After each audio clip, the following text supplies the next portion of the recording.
Well, howdy there, guys. This is your host, ID Jester. Welcome back to the John Taylor Software Introductory Tutorial Series. This is your host, RD Jester. Boy, that is a long title. I should probably shorten it somehow. Anyways, in this episode, we're going to kind of go over a few things that we've already talked about, but kind of maybe show you better examples of some of the things.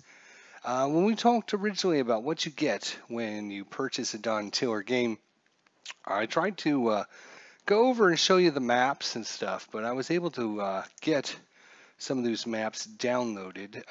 Actually, before we get there, I actually want to give a big shout out to,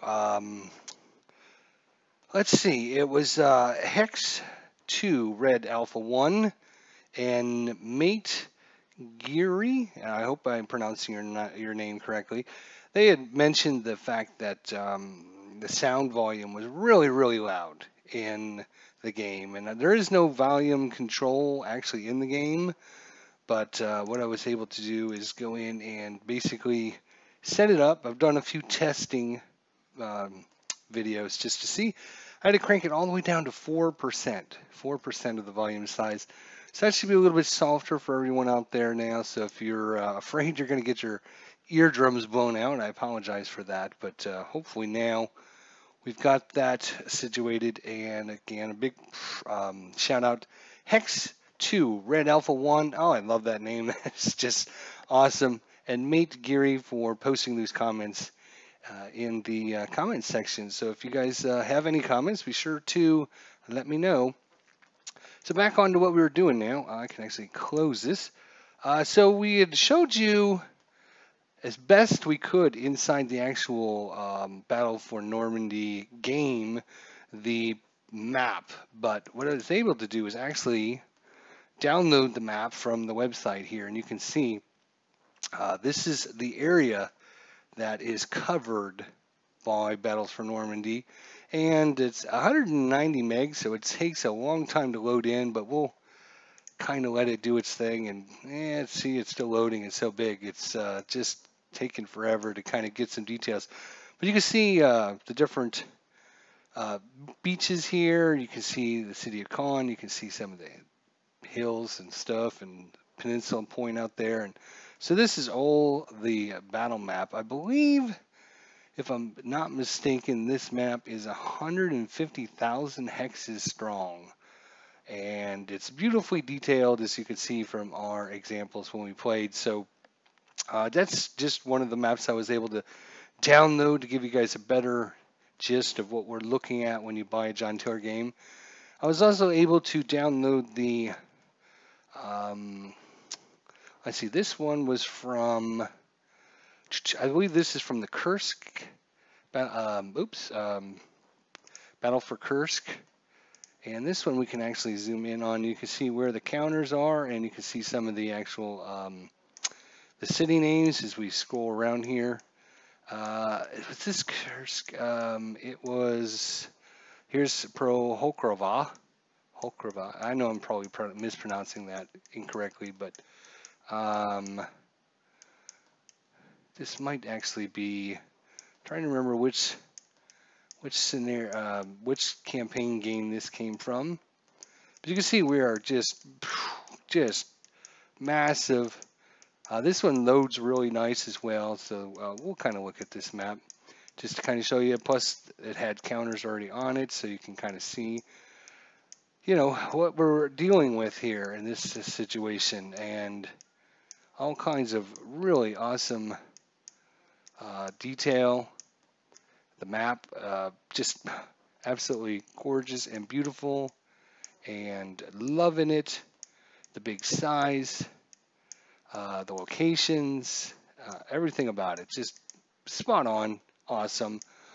You know, extensive time and effort went into putting this map together, I am sure. So kudos to whoever did that. A big shout out. Thank you. It's a beautiful looking map. You couldn't find anything better than that. I was actually looking for the main city to see which one this was at, but I'm having trouble finding it on the map. But I'm not sure which one, because I have several of these that I downloaded, and yeah, we're just gonna have to Just guess. I'm sure somebody out there probably knows. Here's Belgrade. There, look at all these counters. Oh my God, that's awesome. Wow. Yow. Awesome. Awesome, awesome, awesome. All right, so that's that map. This one I believe is actually from Kursk. So the other one I think was maybe from Minsk or Kharkov or one of those other ones. And this is one of the winter maps. This is the Kharkov map. This is for the Panzer campaigns. I have to think about it because I don't want to say the wrong one. I wish they would have titled them slightly different, but Panzer battles, Panzer campaigns. I believe this is the Panzer campaigns Kharkov map here. All of its beautiful detail and gloriness is Belgrade there. And we'll scroll over to the east. Goes all the way over to Novorossiysk, and yes, I'm probably mispronouncing these, but I apologize for that ahead of time. I don't speak fluent Russian, and I'm just kind of showing you, there's the south edge. I'll scroll over to the west now. Here is, how would you pronounce that? Dnipropetrovsk, something similar-ish to that maybe. So beautiful details, awesome, awesome maps. So yeah, when you buy a John Taylor game, you're getting a ton of good scenarios. You're getting a ton of different kind of scenarios, different sizes, but you're getting a beautiful map to play on as well. I just picked up 3 new Panzer campaigns. Just literally, they are. Looks like they're done downloading now. I picked up Kharkov 43. I picked up Stalingrad 42, and I picked up Moscow 42. So 3 new Panzer campaigns. The gold edition, of course, it gives us the new map, the new counters, the new sounds, everything to play with, all the new goodies, all the new toys. So looking forward to bringing some of that for you guys out here. The second thing I wanted to cover in this episode, we talked about in a previous thing, is now that we've had a chance to actually look at the counters a little bit, we understand a little bit about them slightly. You know, you might be a little more familiar, a little less familiar, depending on how much you know about the John Taylor games. But one of the things we talked about is being able to actually use what you learn in one system and transfer it into another one. You can see here, this is the Panzer battles, Battle for Normandy. We talked about the men, how many men are in the unit, the movement points, the morale value and the fatigue value, and a lot of the different commands they're going to be issuing. Travel, change traveling mode, your artillery dialog box, your mission dialog box, your different settings and stuff. So I wanted to show you just exactly once you learn and understand that, if we go into, say, the Panzer Minsk 43 tutorial here, or demo version of it, until I get my other ones installed here, we'll just use this as an example. So this is a completely different game system in John Taylor. This is the Panzer campaigns, which are going to be, more zoomed out. Your counters are going to represent battalions and divisions and a lot more men in them. You can see here, this has got 405 men. It's part of a. Is that part of a battalion? BN battalion, I think, is what that is. And this one's part of the battalion, regiment, division, army, and South Front. So obviously more zoomed in. But if we look at the counters, what I'm here to show you is, again, we're talking about the same thing. We got a certain amount of men, we got a certain amount of movement points, we have a morale factor, we have a fatigue factor. We all familiar things that we learned when we're looking at the other game system. If we go up here to commands, same thing. So we're going to be doing changing on a travel mode. Oh, very familiar. Artillery dialog box, air mission dialog box. Digging in, all your different settings, your different shading and your highlighting and all that is going to be very familiar to you. Now, with all that said, just keep in mind they do play differently because the scope and the scales are going to be different. You can see here, if I look at these infantry units, we're talking about a range of 1 hex because each one of these is 2 kilometers. Is that what they are? 2 kilometers per hex. We can actually go in if we want to get fancy. Go into the user manual here, blah, blah, blah, blah. Let's see if it'll tell us here probably somewhere really quickly here. The map. Hex area info, let's see. It's probably here somewhere. I just wanted to make sure I tell you the correct thing. I don't want to misspeak. I think it's 2 kilometers per hex. I could be wrong, but boom, boom, boom, boom. Hex is 1 kilometer across. See, I'm glad I checked that because I wasn't sure if it was 1 kilometer or 2 kilometers. So you're basically talking 1 kilometer across. And the turn length is going to be 2 hours instead of 30 minutes. So you're talking about a different scale and a different scope. So it's going to play slightly different because you're going to have to get your units obviously much closer. It's more of a breakthrough, sweeping engagement type thing as opposed to the Panzer battles. But like I had mentioned, if you are familiar and learn one of the games in the system, you're going to have a lot of the information that you can carry over to some of the other games in the system.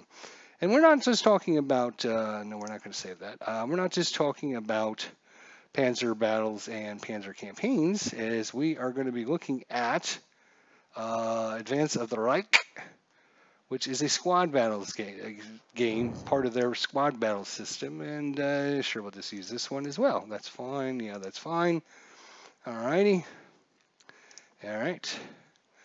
And we'll go in, we'll zoom in here so it's not, please cover your eyes. Ah! Because, of course, it's not the bestest and most up-to-date versions. I wish, John Tiller, you guys out there, listen to me. This is ID Jester. If you're watching this, hey, first of all, welcome. I appreciate you watching it. Second of all, oh, please, please, for the love of God, update your squad battles with the new graphics and the counters and everything. That would be so good. I know you got so much on your plate. You're updating the Panzer campaigns, and there's so many of that system. But take a break and do at least one. Oh, please.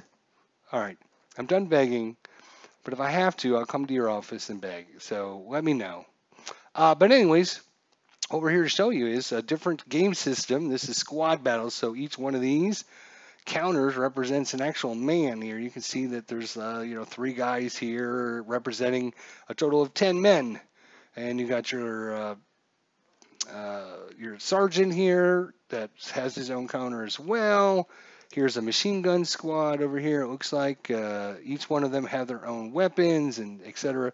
So different scale and different time frame. I think each turn is like 10 minutes. Each one of these hexes are, well, again, we could look if we wanted to, but well, let's not waste time doing that.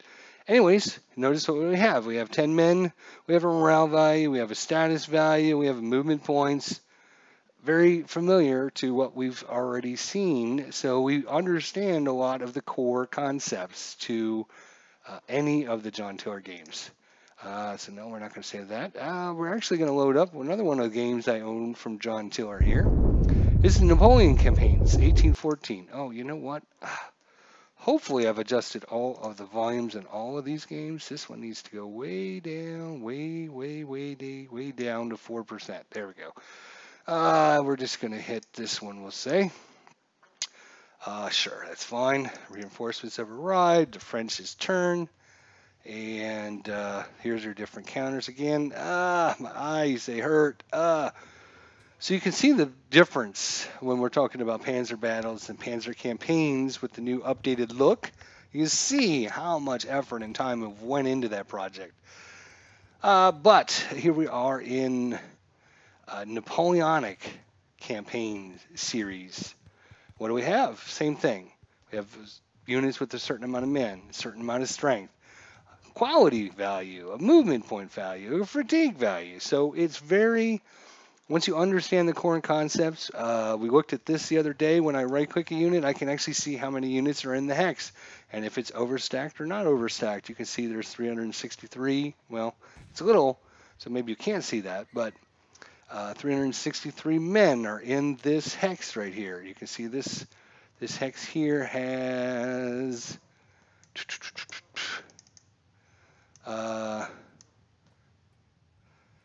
yeah, 121 men, but because of the looks like they're a cavalry squad, there must be some extra weight put in for the horses and the equipment and all that. So obviously a little bit different than what we have in some of the other systems, but again, we understand the basic concepts. If I look at this, if we actually go into the parameter data box, you can see it's very similar to our other one here that we looked at earlier. It tells us all of our different movement points or different costs and everything. So you understand to start looking for different things. You can use that information you learn from one system and carry it on to just about any of the other systems. The one that I would say obviously is going to be totally different is your ships series or your plane series, where you're not using actual counters of men.